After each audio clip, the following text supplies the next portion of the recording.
আসসালামু আলাইকুম রহমতুল্লাহি ওবারাকাতু। ভাই, আমরা এখন আছি জাবালে মালাইকা পাহাড়ে।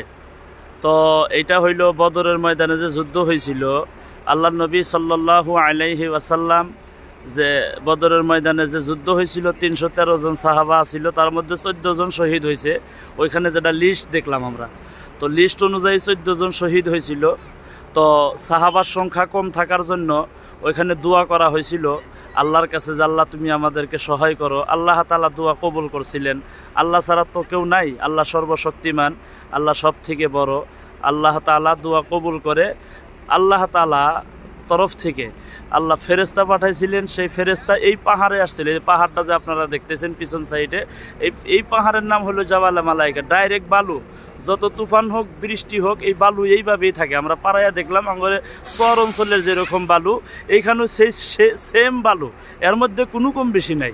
তো এই পাহাড়ে আমরা এখন আসছি বদরের ময়দান জিয়ারত করে মসজিদে আরিশে, যে মসজিদে আল্লাহ রসুল সাল্লাল্লাহু আলাইহি সাল্লাম 2 রাকাত নামাজ পড়ছিলেন।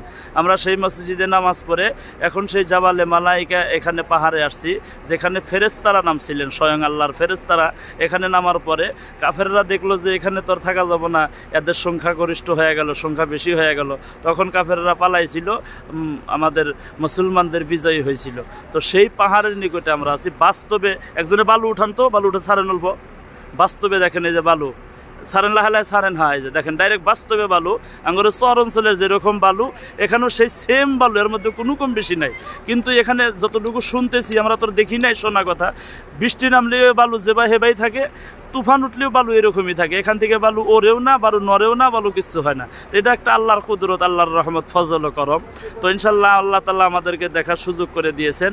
আমরা 30 জন সাথী আসছি আসাম ট্রাভেলস থেকে, আসাম থেকে, ভারতবর্ষ থেকে, ভারতের আসাম রাজ্য থেকে আসছি। আমাদের জন্য দোয়া করবেন, ট্রাভেলসের জন্য দোয়া করবেন, আসাম ট্রাভেলস। আর আমরা যাতে বারবার এই দেশে আসতে পারি, আল্লাহ যাতে আনেন।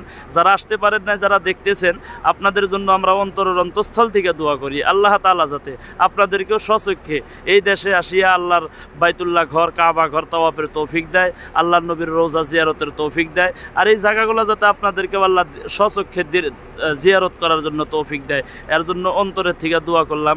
আমাদের জন্য দোয়া চাই। আমি এতটুকু বলে শেষ দিলাম। আসসালামু আলাইকুম ওয়া রাহমাতুল্লাহি ওয়া বারাকাতুহু।